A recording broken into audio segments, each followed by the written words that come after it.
Yo mga idol, kamusta? Sports Talk PH nga pala. Ang pahayag ni Turman at ang pag-abang kay Casimero, pag-usapan natin yan mga idol.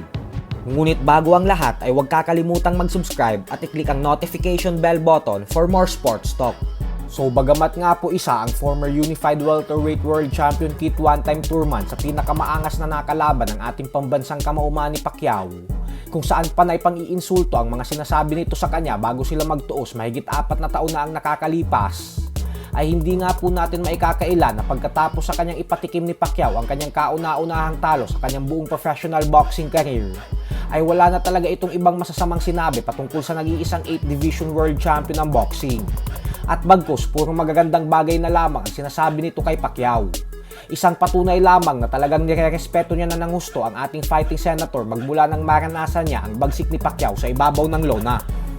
At sa latest interview nga po kay Turman ay muli na naman itong pinuring si Pacquiao at sinabing si Manny Pacquiao daw ay isa talagang patunay na inspirasyon at role model para sa lahat ng bagitong boksingero na nangangarap maging world champion at maging matagumpay sa sports ng suntukan.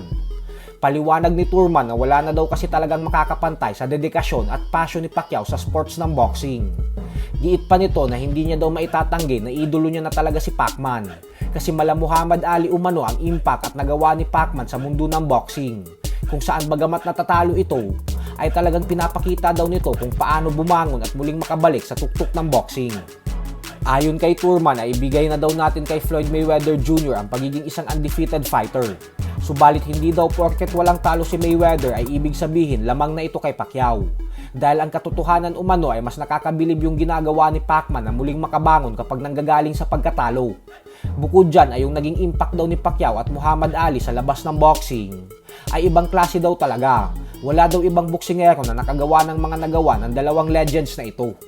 Sa kabilang banda naman mga idol ay 3 araw na nga lamang po at magaganap na ang sagupaan ng former 3 Division World Champion Angas ng Pinas General Casimero at ng former IBF Super Bantamweight World Champion Yoshinori Oguni sa Japan. At talaga naman nga pong sinasamantala ng mga Japanese fans ang pagkakataon na makita at makapagpa-autograph kay Casimero habang nasa bansang Japan ito. Ipinasilip po kasi sa atin ng Cuadro Alas It's My Boy kahapon ang pag-abang ng mga Japanese fans sa labas ng gym na pinag-eensayuhan ni Casimero. Makikita natin sa video na ito na pagkatapos mag-training ni Casimero, ay nakaabang na ang mga Hapon sa kanya sa labas ng gym upang makita siya ng personal at makapagpapirma sa kanya. Isang patunay lamang ito na matunog pa din talaga ang pangalan niya sa bansang Japan at naepektibo talaga yung mga walang tigil na pantatrash talk niya sa Japanese Monster 4 Division World Champion na Naoya Inoue. Dahil hindi magiging maingay ang kanyang pangalan sa Japan kung hindi siya gumawa ng isang matinding marketing strategy.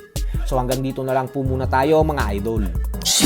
Sports Talk PH, kakaiba ang laban ng mga Pinoy. Lakas at dedikasyon ng aros ng tinuon. Kamaong nagbabaga, ang sayo ay babaon. Mga Pinoy na